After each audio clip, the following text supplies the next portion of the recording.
woman is horrified to discover a terrifying monster lurking in the forest. The monstrous creature's palm is even larger than its head. The horrifying monster frightens the woman. Panicked, she tries to flee the forest. But just as she turns around, the woman accidentally trips and falls. As she attempts to get up, she sees the monster standing right behind her. Moments later, the woman lies motionless on the ground. This isn't a movie, it's a declassified 2013 CIA file documenting a supernatural incident from Canada.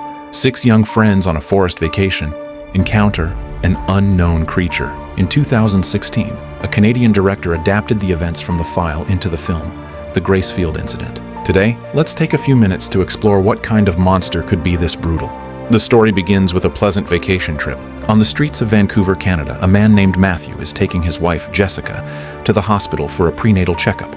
But as they pass through an intersection, a blue car suddenly crashes into them.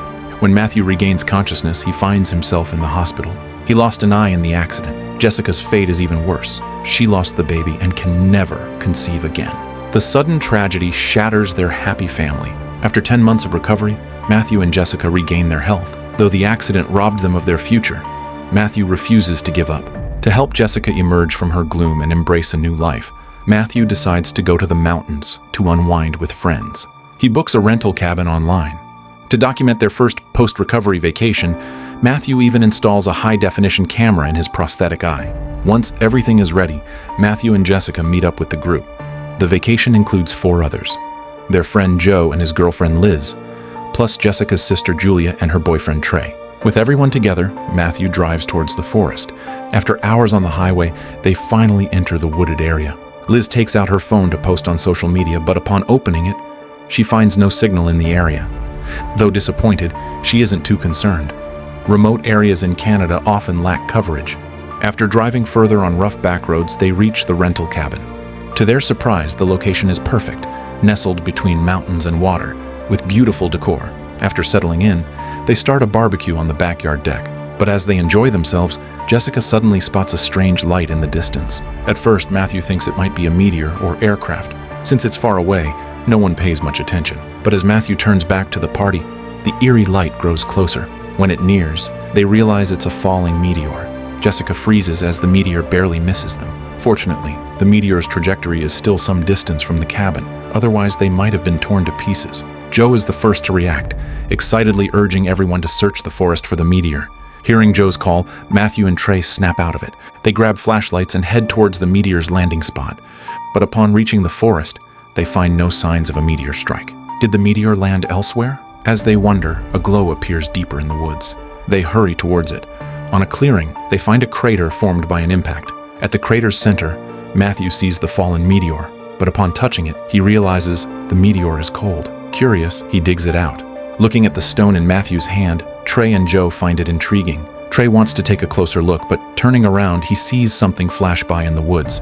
But when he turns, nothing's there. Assuming it's his imagination, he ignores it. They carry the meteor back toward the cabin. But as they walk, strange noises echo through the forest. Joe turns toward the sound, but the woods are pitch black. Liz!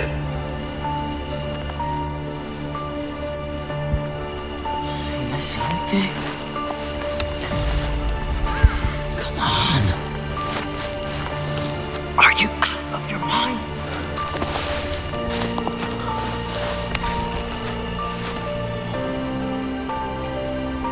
Matthew thinks the sounds are just from some animal, not concerned.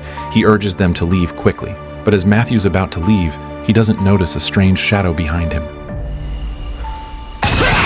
Hearing Matthew's shout, Joe and Trey turn to look. Seeing Matthew hung up in the air, they think he stepped into a hunter's trap.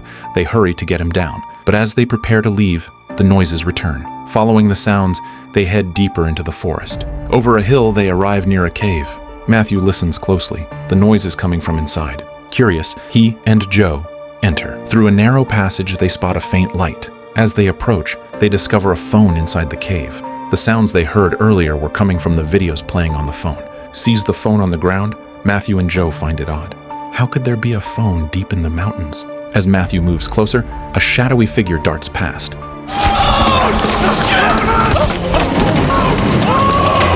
When Matthew regains composure, the shadow has vanished. The terrifying scene frightens them. They rush out of the cave. Luckily, the figure doesn't pursue them. Shaken, they reunite with Trey and return to the cabin. Back, they find Jessica waiting by the door.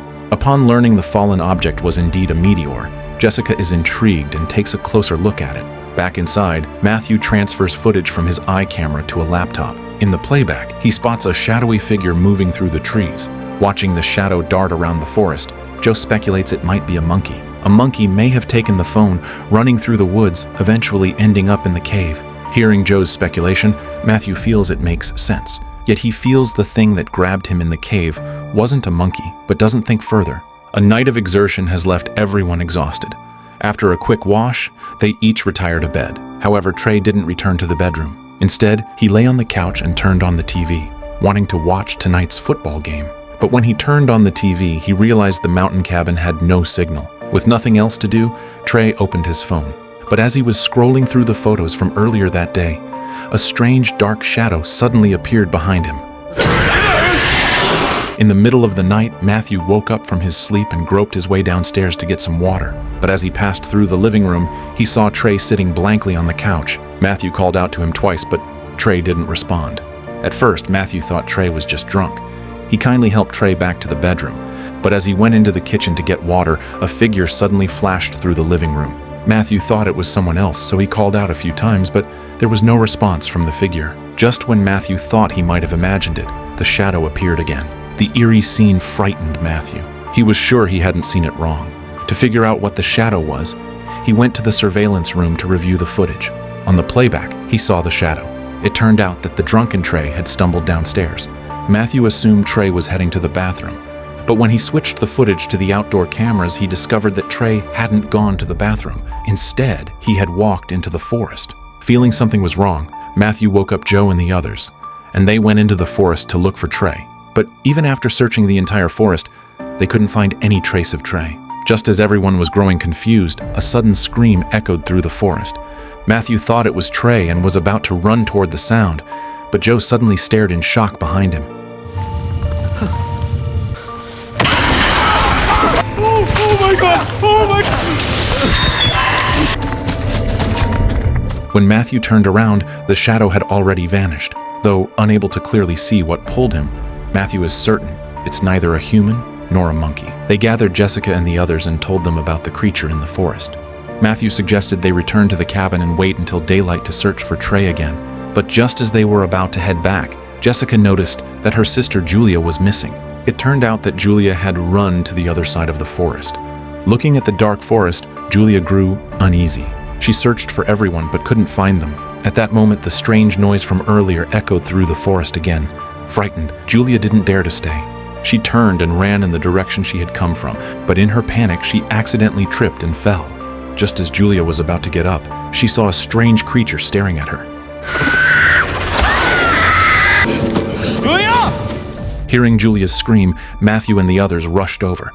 But by the time they arrived, Julia was already gone. Only one of her shoes was left on the ground. Everyone was about to search the area when Joe noticed something falling from above. Curious, he looked up and found that the tree branches above were covered in clothing. Jessica immediately recognized the clothes as Julia's. But if her clothes were in the tree, where had Julia gone? However, the terrifying events were far from over. While everyone was still in shock, Trey's scream echoed through the forest again. Matthew told Jessica and Liz to return to the cabin first, while he and Joe followed the sound to a cornfield. They searched the cornfield thoroughly, but still couldn't find Trey. Just as Matthew was wondering, he noticed something strange ahead. Some of the corn stalks were neatly flattened in a distinct pattern. Joe also realized something was off and used balloons to create a makeshift drone. But when the camera rose, they discovered something even more terrifying. The images from the camera leave Matthew and Joe stunned. At that moment, Matthew noticed a triangular pattern within the crop circle. He remembered seeing the same pattern on the TV in the living room when he had gone to get water. But who could have created such a massive pattern? As Matthew was pondering this, Joe spotted Trey at the center of the pattern. They rushed toward the triangular area. But when they reached the clearing, they only found Trey's clothes on the ground. It seemed that Trey had mysteriously vanished, just like Julia. Before they could figure out what was going on, the cornfield suddenly began to shake. Matthew clearly saw a dark shadow quickly darting through the corn. Realizing the danger, Matthew and Joe tried to escape, but just as they turned to run, the shadow appeared in front of them. Faced with the dark creature, Matthew and Joe were nearly scared out of their wits. But just as they thought the creature was about to attack, a distant shout rang out. Hearing the shout, the creature didn't attack Matthew and Joe. Instead, it leapt away and disappeared into the cornfield. Seizing the opportunity, they fled the cornfield, stumbling back to the cabin. Matthew told Jessica and Liz about what had just happened.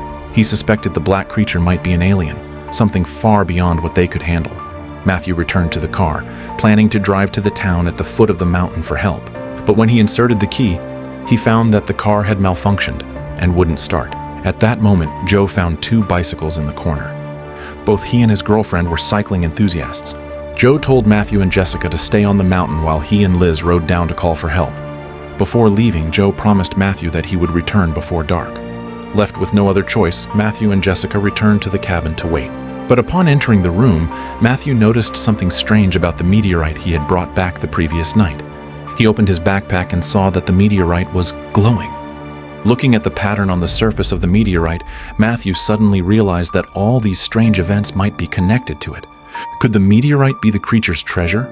Although he didn't know its exact significance, Matthew thought they might be able to use it to lure the creature out, perhaps even communicate with it. He packed the meteorite into his backpack, intending to take it to the cornfield.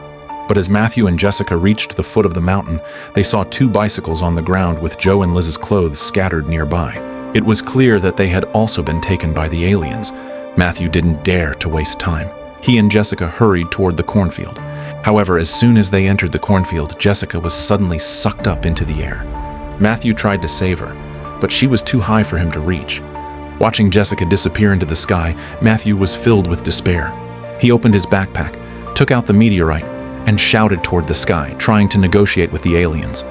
But despite shouting for a long time, there was no response from the cornfield.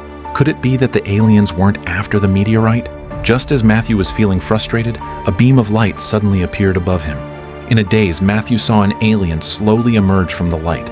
Seeing the meteorite in Matthew's hand, the alien waved its hand. The meteorite melted away, revealing a cute alien baby. It turned out that this stone was not a meteorite at all, but an alien baby's pod. The alien spacecraft had malfunctioned while passing by Earth, and part of the ship, along with the child, had been separated from the mothership. Realizing this, Matthew apologizes profusely, hoping the alien can forgive them. The alien didn't make things difficult for Matthew. It took the child and returned to its ship. Shortly after the ship left, several beams of light descended from the sky. Matthew turned to look and saw Jessica and the others, who had been taken, returning safely. Seeing that everyone was unharmed, Matthew finally felt relieved. But what surprised Matthew even more was that his wife Jessica, who had lost her fertility due to an accident, had unexpectedly regained her ability to conceive. And that's the full story of the sci-fi thriller The Gracefield Incident. Overall, the film's quality was quite good. Alright, that's it for today's sharing. See you next time.